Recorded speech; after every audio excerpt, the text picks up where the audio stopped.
to your modified movement training video. I'm Becky and I'm so excited to get started with you. Before we start our course and you move into regular workouts with me and with Holly, I want to show you some basics with the types of movement we're going to be doing and help you understand how you can modify. Because our goal here, even though we are a fitness program in some ways, our goal is to be accessible to every body, every fitness level, and every ability. So first of all, I just want to remind you or introduce you even to the concept of somatic movement. And I want you to recognize and understand that all of the movement we do here is intended to be somatic movement. What that means is that I want you to try to focus on the internal experience of the movement rather than the external appearance or functionality of the movement. Now, that being said, I am going to show you some technique things today that will help you stay safe and keep you in proper alignment to avoid injury. But no matter what your ability level is, I want you to recognize that the movement we offer can be performed and adapted to help you connect body, mind, and spirit. That's really what somatic movement is about. It's about using our bodies and using the experience of moving our bodies to create that connection between mind, body, and spirit. Because in that place of alignment is where we have access to a higher power, a deeper wisdom, that which transcends our limited human capacity. So even sitting in a chair, you can follow and adapt the workouts to create somatic experience in the body and help you use your body to process emotions and to help you connect internally. So a lot of the different types of movement we do in here will be combative in nature, kind of harnessing that yang energy. It's an emotional release. So even if I'm standing and jumping around and dancing around, you can sit here in a chair and use your breath to punch and release and use that body to release tension. So you can also pay attention to the overall trajectory of the type of movement I'm doing. If I'm jumping around and moving around, maybe there's an upward energy and you can lift the body and then exhale a folding energy. You can fold down into the body. There's been lots of research done about somatic movement and its capacity to help people process emotion and heal trauma and heal and center emotionally, mentally, spiritually. So trying to use the body to find that sense of release. When we do upward lifting movements, we typically are inviting positive, uplifting energy. And then when we move down and fold in and close in, we're kind of sinking down into the deeper or darker parts of our energy and our emotions, recognizing that both of those energies are welcome and are part of the totality of our human experience. So first and foremost, to understand and recognize that all of our movement is somatic in nature. It's intended to be somatic in nature. So even if you don't have use of your legs, if you don't have use of your arms, it has been shown to be effective to imagine that you're lifting your arms and then imagine that you're folding your arms, that you can feel a sense of a limb, even if that limb isn't there. So no matter what your level is, I want you to try to connect somatically to whatever we're doing, okay? All right, modifying cardio.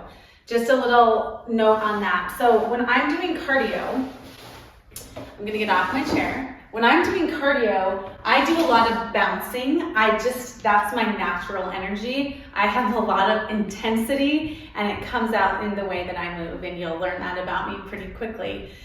You might not be bouncy, and that's okay. So the first thing you can do to modify cardio is to take out the bounce. So if I'm up here, you can be right here, okay? If I'm right here, you can be right here.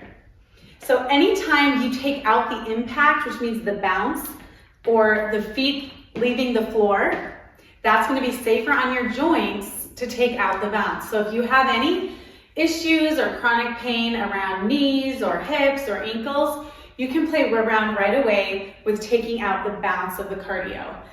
Additionally, just more than anything, I want you to honor your body and learn to listen to your body in all aspects of this journey together. When we're in practice and we're moving and we're on the mat or in cardio session, I want you to listen to your body. When you're out living your daily life, I want you to listen to your body. So in this program, honoring your body's signals is success, okay? In so many programs and in so much of the way we live our lives, we define success by like pushing past our brink or hitting a certain point or achieving a certain goal. And I'm right off the bat going to challenge you to shift your definitions of success and instead to say, can I honor my body today? Can I honor my energy level? Can I honor what my body's asking for?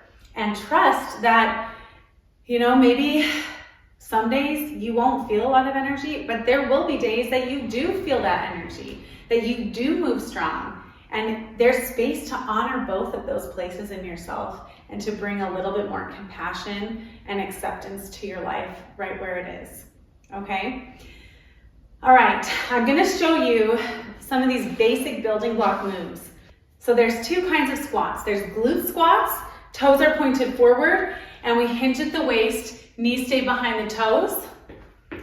So we're gonna hinge back, knees stay behind the toes, bums way back here, and then we lift up, okay? Squeeze the belly in, squeeze the glutes in. That's a down and an up, all right?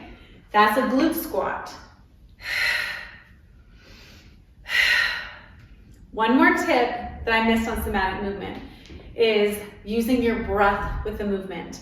Anytime you connect the breath to the movement, it automatically is going to put you more in that sphere of somatic experience of connecting mind, body, spirit, just because you're attaching the breath to it. So even when I'm doing a fitness move, when I connect the breath,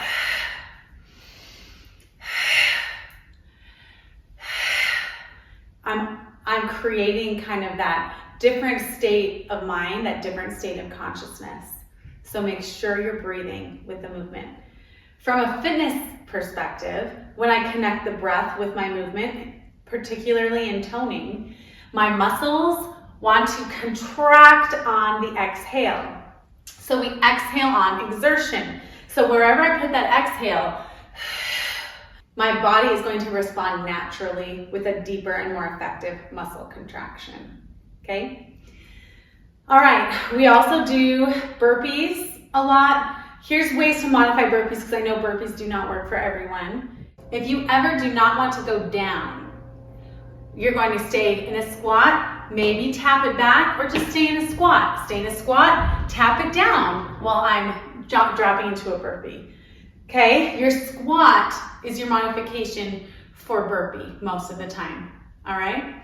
You can also power up a burpee by adding jumps, adding more bounce. All right, modifying toners. 3 tips for you here. One is to shorten the lever length. And what I mean by that is think of your arms and your legs as your levers. So this would be a full lever plank because my arms are fully extended and my legs are fully extended. If I need a modification, whether it's plank or any other movement where I'm doing toning and resistance training and it's a little bit too much, I can always shorten the length of the lever. So I can bend my elbows, I can drop my knees.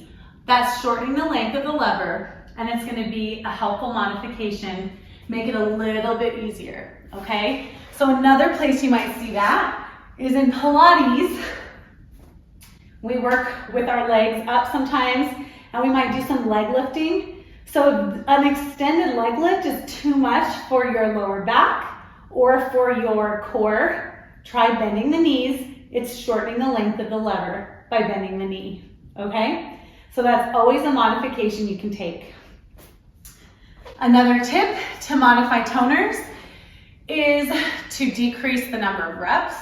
So just pause, take a breath, take a breather, listen to the body, and come back when you're ready. Or you can decrease the range of motion. So maybe instead of a full bicep curl, you're gonna do a half bicep curl. Maybe instead of a deep squat, you're gonna do a smaller range of motion squat.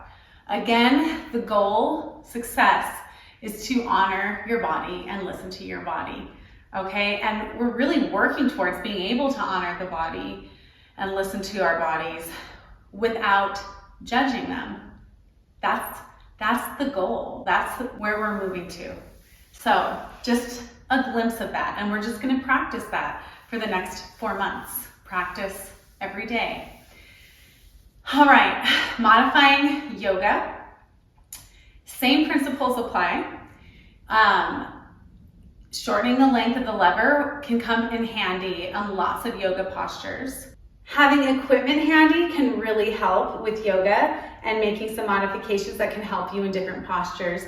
If you're new to yoga, try not to get impatient with yourself. Some of these postures are going to feel very new in your body, and they'll just take some time and some practice before your body relaxes into the posture.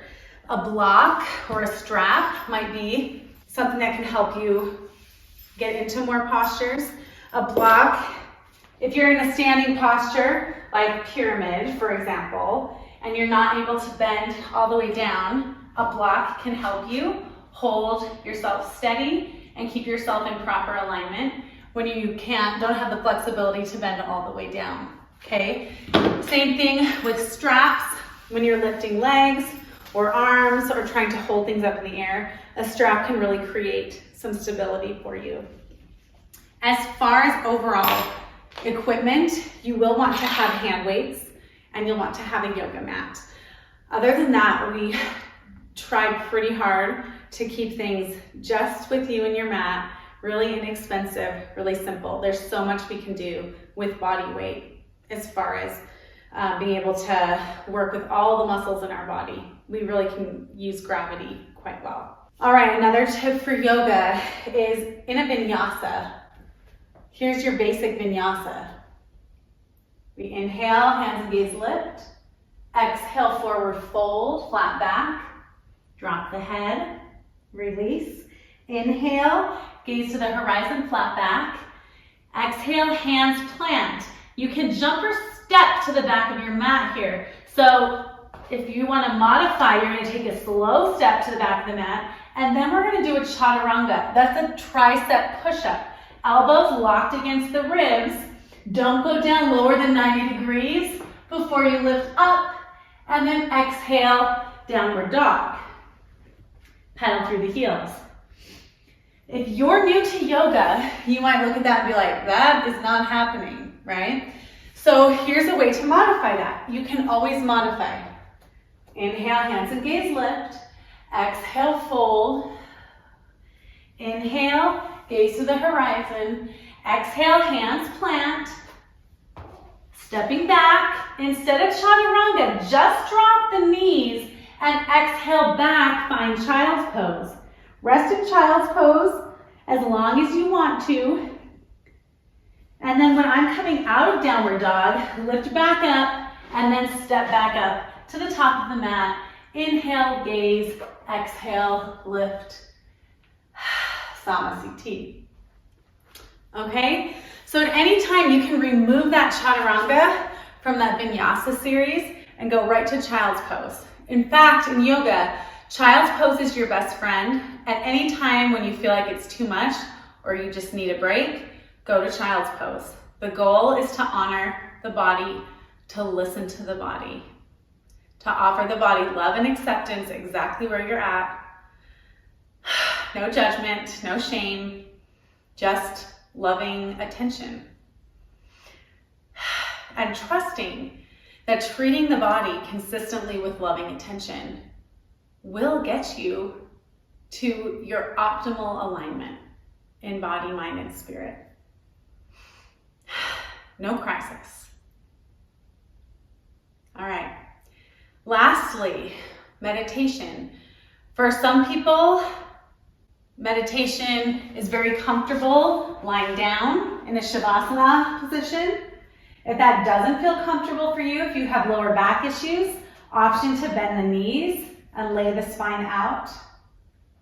You could place hands underneath the hips or a rolled up towel under the hips.